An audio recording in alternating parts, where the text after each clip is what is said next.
अस्सलाम वालेकुम पाकिस्तानियों, आज़ादी का 68वां साल मुबारक हो। किसी भी कौम के लिए आज़ादी का दिन किसी बड़ी नेमत से कम नहीं है।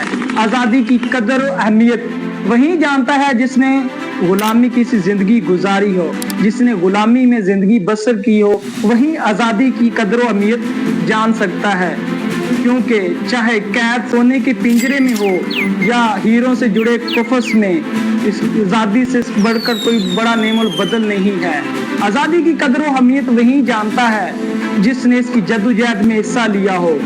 तो बरसगीर पाक हिंद ने बरतानिया से आज़ादी हासिल की, जब पाकिस्तान ने इंडिया भारत से आज़ादी हासिल की, चीन और ताइवान जुदा हुआ, कनाडा फ्रांस और यूके से जुदा हुआ, और स्पेन मैक्सिको पनामा और पेरू से जुदा हुआ, नॉर्थ कोरिया साउथ कोरिया से जुदा हुआ, जापान कोरिया से जुदा हुआ।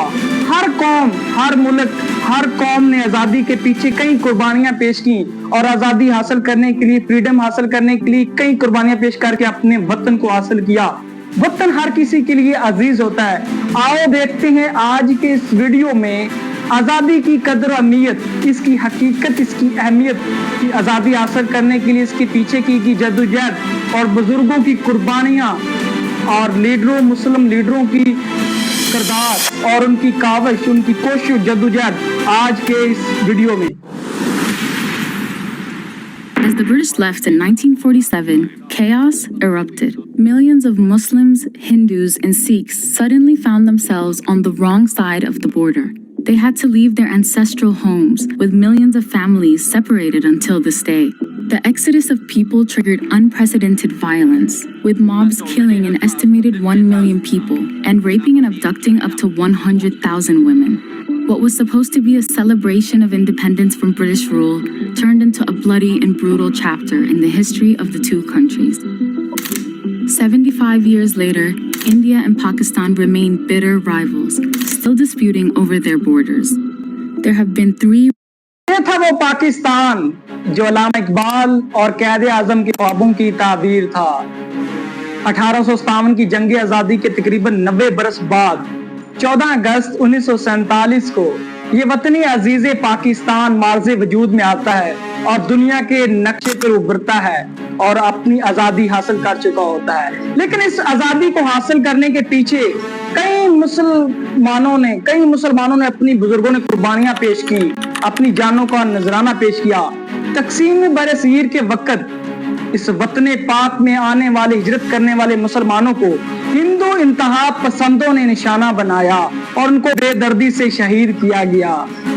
बूढ़े बच्चों और जवान औरतों को भी ना छोड़ा और जवान सैकड़ों तादाद में जवान लड़कियों और कमसन बच्चियों को अगवा किया गया और उनको ज्यादती का निशाना बनाया गया।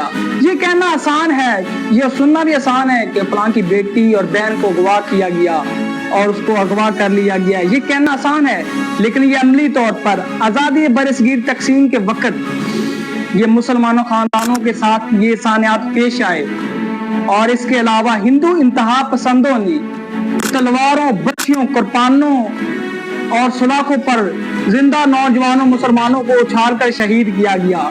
कई मुसलमान शहीद हो गए, यहाँ तक कि बस्तियों को राख में बदल दिया।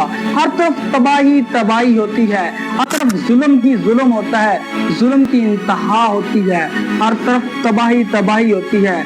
और इस वक्त भी मुसलमान जो है वो अपनी जो कोशिश और जद्दोजहद को लगन को नहीं छोड़ते और अपने अलग वतन हासिल करने के लिए अपनी जानों का नजराना पेश करते हैं और कई कुर्बानी देते हैं। यहाँ तक कि औरतों की इज्जतों को अपमाल किया जाता है और उनकी बरहना करके उनको गलियों में नचाया जाता है। इन कुर्बानियों के नतीजे में एक ऐसी मुमलकत मार्ज़े वजूद में आई जिसने बरसगीर पाको हिंद के मुसलमानों को दुनिया में एक अलग शिनाख्त दी। एक ऐसा खित्ता जहाँ मुसलमान अल्लाह और उसके रसूल के फरमुदात के मुताबिक अपनी जिंदगी गुजार सके, जहाँ इस्लामी असूलों के मुताबिक अपनी जिंदगी बसर कर सके, जहाँ अक़लियतों के तमाम तहफ़्फ़ुज़ महफूज हों, जहाँ अक़लियतों के तमाम तहफ़्फ़ुज़ महफूज हों और अपनी मजहबी रसूमात अपनी अपनी इबादत गाहों में अदा कर सकें, जहाँ शराब, नशा और जो किसी के हकूक सलब ना किए जाएं, जहाँ दहशतगर्दी ना हो और जहाँ रिश्वत ना हो, जहाँ धोखा और दही ना हो, एक ऐसी मुमलकत और जामिया मुमलकत कायम की जाए। मुस्लिम लीडरों में सर सैयद अहमद खान ने अलीगढ़ में मकतबा कायम करके मुसलमानों को जदीद तलीम दिलवा कर सियासी शिनाख्त का शऊर बेदार किया। उनका ख्याल था कि मुसलमान बरे-सगीर में एक ऐसी कौम है जिनकी अपने मफादात और अपनी सकाफत और अपनी मजहबी मफादात हैं। रामा मोहम्मद इकबाल ने दो कौमी नजरिया को फलसफा और अदब से बुनियाद फरहम क़ायद आज़म मोहम्मद अली जिन्ना ने दो कौमी नजरिया को अमली जामिया अमली शक्ल पहनाई और क़ायद आज़म ने पाकिस्तान को हासिल करने के लिए बेहद जद्दोजहद की। चौधरी रहमत अली ने पाकिस्तान इस वतन अजीज को पाकिस्तान का नाम दिया। दुआ करते हैं कि अल्लाह ताला पाकिस्तान की तरह कश्मीर और फलस्तीन को आज़ादी की नेमत से माला माल करे और उनको आज़ाद करे। अवाम जो आज़ादी की जद्दोजहद को भूल गए हैं, बल्कि हमारे जो हुक्मरान जो सियासतदान हैं, सियासतदानी कर रहे हैं, ये सियासतदानी नहीं कर रहे बल्कि सियासतकारी कर रहे हैं और हमारे मुल्क के साथ सियासतकारी कर रहे हैं। आइए अपने किरदारे अमल से पाकिस्तान को ला इलाहा इल्लल्लाह की बुनियाद पर इस्तवार करें और तहफ़्फ़ुज़ नज़रिया पाकिस्तान के लिए अपना अपना फ़राइज़ सर अंजाम दें और इत्तेहाद का मुज़ाहरा करें और इस्तेकामे पाकिस्तान के लिए हर कुर्बानी का अहद करें। पाकिस्तान जिंदाबाद। वस्सलाम। मिलते हैं नेक्स्ट वीडियो में।